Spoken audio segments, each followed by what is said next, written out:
खड्गनिर्दानवदर्पहन्ता तं पार्थजन्यं शशिकोटिशुभ्रं शङ्खं सदाहं शरणं प्रपद्ये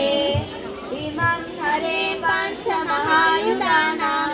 स्तम्भमेरुसमानसारां कौमोदकीं दैत्यकुलैकहन्त्रीं वैकुण्ठवामाप्रपराग्रमुष्टां गदां सदाहं शरणं प्रपद्ये रक्षोऽसुराणां कठिनोगकण्ठां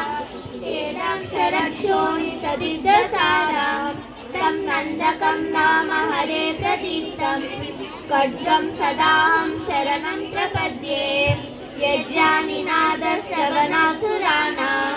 छेदांसि निर्मुक्तभयानि सद्यः